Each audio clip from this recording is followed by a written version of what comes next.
It's been a love affair for more than 21 years. Good evening, I'm Karen Adams. Walter Crine is off tonight, and this is 12 on 12. This woman came up to me the other night, and she said, "Aren't you the lady on TV?" I was like, "Yes." And she said, "Oh, I love you. Come meet my husband." The feeling is mutual. Karen Adams first moved here in 1989 and quickly fell in love with Rhode Island. The people she's met who've influenced our state and touched our lives. While she's retiring, she's not leaving the state she calls home. Just bought a house in Narragansett, so be down there. I think people kind of misunderstood that a little bit, and they said, "Oh, you're moving away." I said, "No, it's just when it's really crummy here, I'm just not going to be here." Being here for the long haul wasn't always part of Karen's plan. Good afternoon, I'm Karen Adams. We have a developing story in Warwick. You didn't expect to stay over 21 years, did you? 2 years? I think 2 was the big picture when I first got here. 2 years and there and off to the next spot. And then it just sucked me. Landscape-wise, it is a beautiful, beautiful place to live. You have everything here. And then people are funny, and they're fun, and there's great characters here, and I've made the most wonderful friends. And Karen also loves telling a story. Slowly returns to normal after the storm. I love television. I love putting pictures with words. I love the immediacy of television. I love breaking news. This is Eyewitness News on the Hour. Over 2 decades, Karen has become an award-winning journalist and community leader. She's also received honorary doctorate degrees from the University of Rhode Island and New England Tech.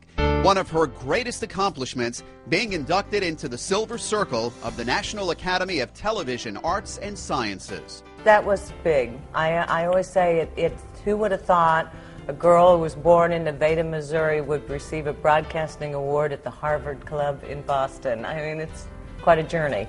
And yes, it was very touching, very moving for me. You could say Karen has had a front row seat to history, reporting on major news. One of her favorite nights is election night. I love it. I know you do. But it's different. Remember how they used to write on the board? Yeah. Someone has, taken District 1. Now, I think with all the technology, I mean, just with Joe Fleming, we were making predictions early on election night. And I could see it. You were really getting into that. I know, but he was calling races, whereas before we'd still be at midnight and we'd go to the live shot down at the elections board, and all these people would gather around looking up at the numbers and over there furiously adding them up to see where they were. And Joe was calling races before 10 o'clock. Well, we do project Alan Fung the winner again for his second term. Over the past 21 years, Karen has seen many changes, including the explosion of the internet and what it's meant to television. And I've noticed it more than anything else during our political coverage and during the debates. There would be a laptop next to me, and I'd introduce Tim, who did the debate, and then I would be watching people's comments and what was going on as far as the internet coverage of the debate as well. Even more dynamic, the way we report news. We've got reporters now that are so good. They're so good they can write and produce and shoot and edit and anchor and do the stuff from the field. They're so multifaceted. Through the years, Karen has worked with many talented people who've left a lasting impression. And one of my favorite people who I dearly loved and I respected was Jack White. I really did. We would sit over in the corner and he'd tell me these great stories and sitting and this man telling me these stories, it was just fascinating. While we lost Jack White, his legacy continues with our entire Target 12 investigative team, including his son, Tim White. He handled the political coverage. We changed the format a little bit for the debates, and it really, we really kind of said, "Cheers, Tim, take it." I'm turning everything over to my colleague, Target 12 investigator, and the host of Newsmakers, Tim White. Thank you, Karen. And he did a fantastic job. And I was so proud. I was like a proud mother. The next day when I would hear people on the radio talking about that Tim White, boy, he did a great job. It reflects on all of us. Over the years, Karen has had an opportunity to sit on the anchor desk with many broadcasters. When she first came, I described Karen as being a breath of fresh air. And I think she was for that news department at that time. And more importantly, when I look back over the years of all the female reporters and anchors especially in Providence, there's no question in my mind that Karen was at the top of the list. She did her homework. And that was very, very impressive, and it showed on the air all the time. I sat next to Karen Adams for almost 7 years on the anchor desk, and I can tell you that there has been nobody that has been more fun to work with. She's professional, she's passionate, she cares about this state. Karen leads by example. She works tirelessly and she makes it all look effortless. To me, she's redefined what it means to be a public figure and a public servant. Karen, Steve, back outside of you guys. All right, thanks, Patrick. It was an honor to share the anchor desk with you for so many years, and I will say this, you will be missed. No one has worked with Karen longer than Tony Petrarca. We've been together for 21 plus years, and it's easy. I know I razz him. I know I'm very tough on him. I know I give him a hard time. He's freezing. I'd much rather be warm, but we have a very good relationship, and I love him, and he makes me laugh. Legend!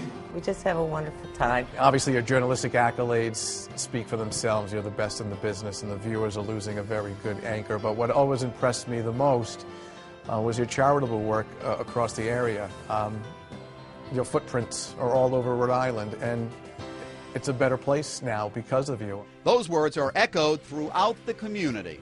Every event, it's as if it's the first time she's there and the most important cause to her, because she does it with enthusiasm and with sincerity and with real passion. And she has given so much to this city. Anchoring the news at 6 and 11, it's not that you know, and it's not just showing up and reading the news. She's engaged in it. She's a journalist. But it's also when hundreds of different issues across the state, Karen would be there. And not only would she be there, but she'd be on. Just think 20 years of being in everyone's living room and being a friend to so many Rhode Islanders over 20 years. And so I'm sure I join so many Rhode Islanders that say, we're going to miss you, Karen, coming into our living rooms and our kitchens. She's just a terrific person and an asset to everything good in Rhode Island. She's not just known for the news, she's also been a very important part of our Rhode Island community, helping some of our most important community organizations who help the needy. Your passion really showed, though, when you're in the community supporting worthy causes.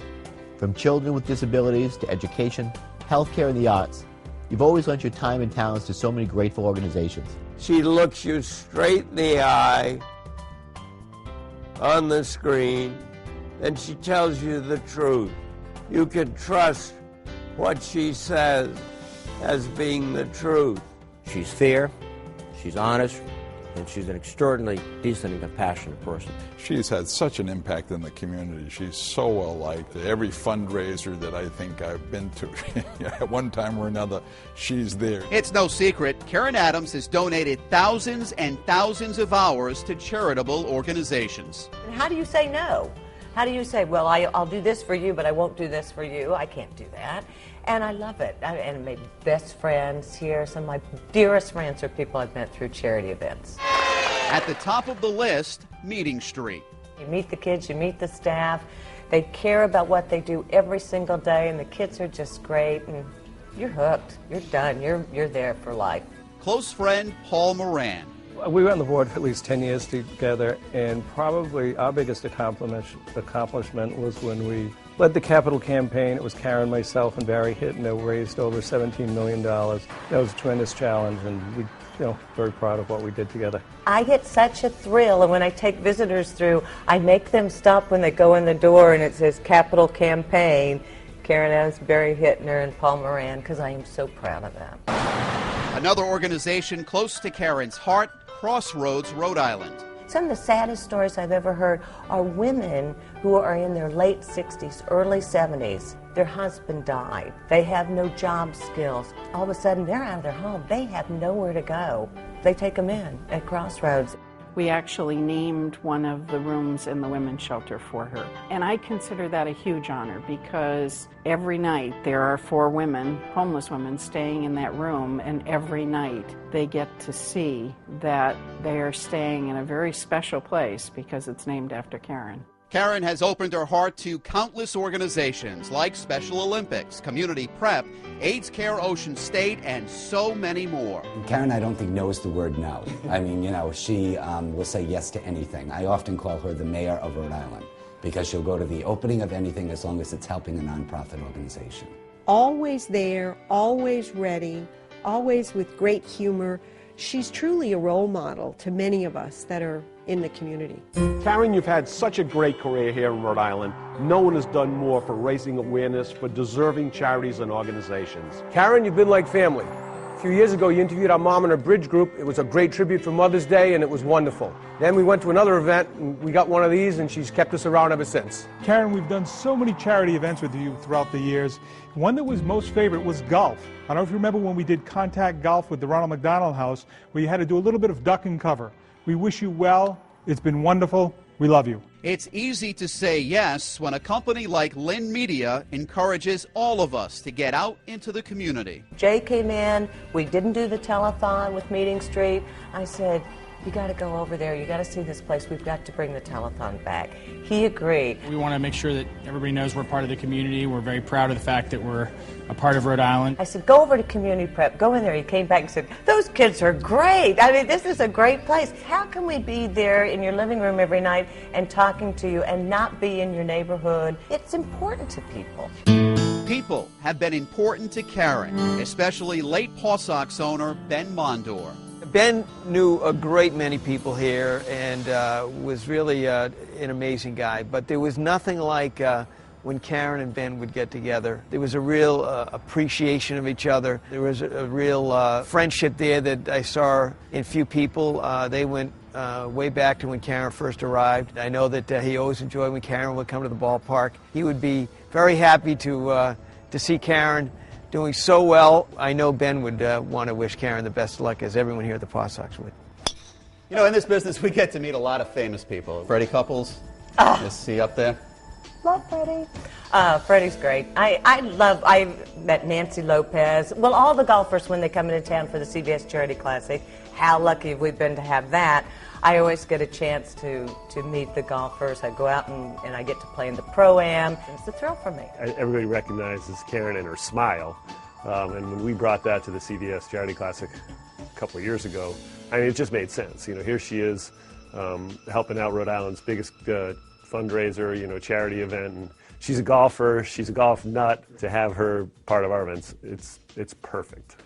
She's become part of the fabric of the state of Rhode Island and the city of Providence, and that's very important. And candidly, that's not going to go away. But what are you going to miss the most? On the set, we have a great rapport. You, me, Tony. I miss that. You know, I mean, I know I'm going to miss that because we come in, we joke around, we're serious about when we need to be serious. When election night, we're going back and forth and we're all making notes. And I mean, it was a great night. Anytime it's hard news, everybody gets in it, gets together. I'm going to miss that adrenaline rush, and I'm going to miss you guys. Also important in Karen's life, her family and friends, her parents and her husband, Ed. Now that Karen is retiring, she and Ed will be able to enjoy each other more and, of course, play golf. But she'll never forget her viewers. And I also when I'm out in public, they still feel like I'm part of their families. There's an old saying, life isn't about what you can get, it's all about what you can give of yourself. Karen, you've given your time, talent, and treasures. And for that, an entire community is grateful. Long after she is off the television, the legacy of what she's done for so many people in Rhode Island will be remembered for a very, very long time.